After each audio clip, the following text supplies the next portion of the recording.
Hello! Welcome to Flute and Music Academy channel. Today we have a special guest with us, Jin Ta, who is currently the Principal Flute of Singapore Symphony Orchestra and the Professor Flute for Shanghai Conservatory. Today he's here with us because he's here to share with us his first flute sonata that he has composed recently. Hello everyone. Okay, so the first question for today. What makes you start composing and when did this happen? This I have to thank my parents. I started piano when I was 5. Later, flute as my major instrument I started when I was 11. So since 5, I'm always playing piano and hear a lot of piano music and everything.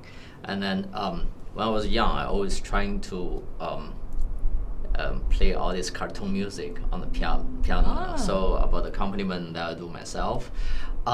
Later, when I got the SSO job, this 20 years, I think it's the best classroom I could ever attend, because every day we're facing great music by Shostakovich, Mahler, Ravel, everything. So as one of the instrument voice inside the orchestra, I'm always constantly observing how they write different parts, rhythmic section, or when I hear something really, really touchy, I just try to see like how they do it. And SSO, I have to say, Singapore Symphony is so generous. They gave copies, they prepared copies every time before rehearsal there. So anyone's welcome to pick it up and read it during the rehearsal or after. Wow. So I guess I'm the only one that's doing that. But I think all these scores is really helping me. Okay, this is my first composition. I have to say, I have to thank my wife. She's the assistant principal cello in Singapore Symphony. And one time, she's like playing the Bach, suite number 1. I just start like jam a little bit on piano on that. So she's like, hey, this is really nice.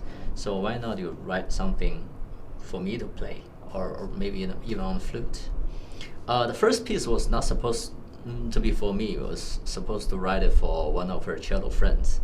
So I wrote it, some jazz versions like that. 2018, that's the year, it's last year. I started seriously writing things.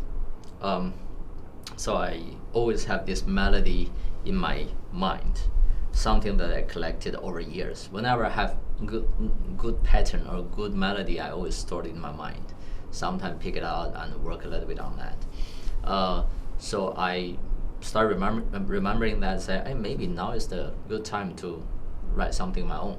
Because I've been teaching flute in Yangtze Conservatory, Pharma, and I've been doing master classes everywhere in the States, in China, Southeast Asia, and all these repertoires we did over and over and over again. I think for our generation is good enough, it's very complete. But the younger generation, they need something new and something more interesting or combined with their rhythmic pattern and interest. And that gave me the idea I should have done something, in a composition. One thing is I can benefit my student or the student in Singapore. The other thing is also my vision for flutist as Chinese is I always want to work hard towards a Chinese flute school.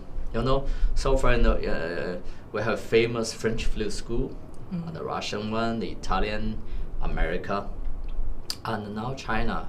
The classic music is really booming, along with Singapore and Southeast Asia.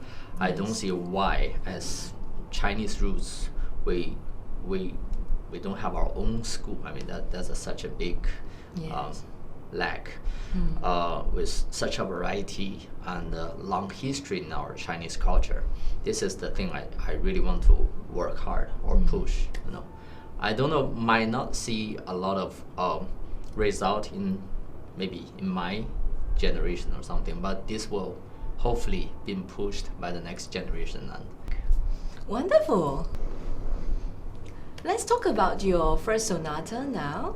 I know that it's written in 2018, and Yes. you just premiered it in Jin Ta last year.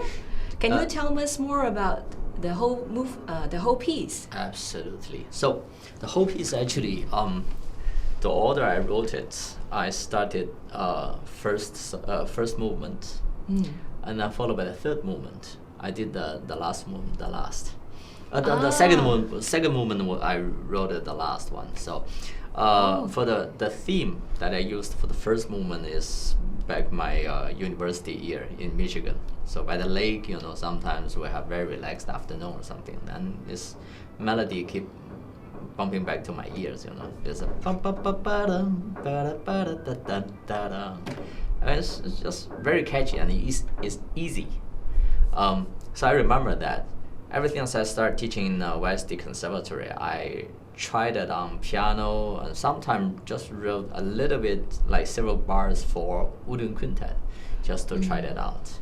So I'm quite confident with how that goes. And then it's just basically express a very relaxed and happy feeling about getting on the journey. The second movement, this is in a minor key and it's a bit sad. It's just remind me of one time me and my wife traveled to Kaohsiung. It's one of the city in Taiwan, in the southern Taiwan. When we arrived there, there's a huge typhoon that has just landed. So it's endless raining all the time.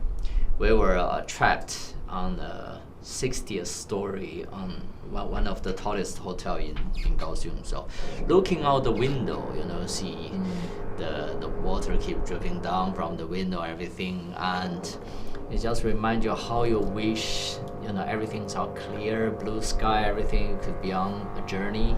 And at the same time, it's also bring back a lot of memories from the past, you know, a happy time and a tough time in the study years, everything. So that's why in this movement you hear minor melody that later replaced with more hopish feeling and this major key, and then still ending with this very foggy and the steamy, raining feeling. It's like the memory, everything's like disappearing and far away. Like, okay. Third one is another destination we went. It's Siena in Italy. Wow. If you ever been there, this is very interesting city. Not because not only the city is like 200 meters above the ground. You have to take a very long escalator tour to get to the city itself. And then they also have this very interesting square in the city center. And this whole square is kind of like in the shape. It's like a cooking pot. So in the center is the lowest point. Then from around the side is high and low. They have horse racing every year in this square. So that means whenever you're standing on any spot, you can see the whole racing very clearly. So that's why I used a very active Latin rhythm. Also a lot of flute techniques, you know, just to symbolize the horse riding, horse racing. Also all this competition feeling and everything. And towards the end is pushing to the highest point, where is the carnival. Every time is the same time with the horse racing. So it's very happy Latin rhythm ending the whole piece. Cool. So, so I hope the whole three movements and the music I write is very clear about the pictures and also the feeling I try to express. To me, it sounds like a holiday postcards. Is it something along? Absolutely, yeah. Wow. If that's the feeling you have, then I'm totally success. So, did you encounter any challenges while writing this flute sonata? Well, I have to say, when writing this flute sonata, I didn't experience too much difficulties. But talk about challenges, everything. Ever since then, I'm trying to arrange for string quartet, and I'm writing another piece for cello sonata, and I'm writing another one duets for flute and cello, because it's for my wife. Also, there's not many cello and flute repertoires in the market right now, so I think this will be good. When writing for strings, I just think it's totally different how I write about flute. Now, when I first try for the cello sonata, I think I jumped too much, you know. Oh. Then my wife gently remind me, for our instrument, you cannot keep jumping like a da da dee dee da da. So, now that's one thing. So I remembered like how it should go like that. And the other thing is I learned this. When you want to publish any music, it's far more detail and difficulty than how you write it. You have to watch out the dynamic marks, the round notes, the page turn, the page numbers, everything, all these small details. Now that's a challenge for me, because usually, as an orchestra player, our life is so simple. Just go there, music is ready, and just pick up and perform. But when you're doing this for the first time, you have to do everything yourself. How you sending the file to the publisher, how you arrange different dynamics, how you want this, how you want that. You are the one that have to make decisions for everything. By the time goes on, I think I'll be more good at this, so the challenge will be less. To our dearest audience, Jin Ta's First Flute Sonata will be premiered in Singapore in conjunction with our Flute Fair on 24th November. For more details, please check out our descriptor box below. And we hope to see you!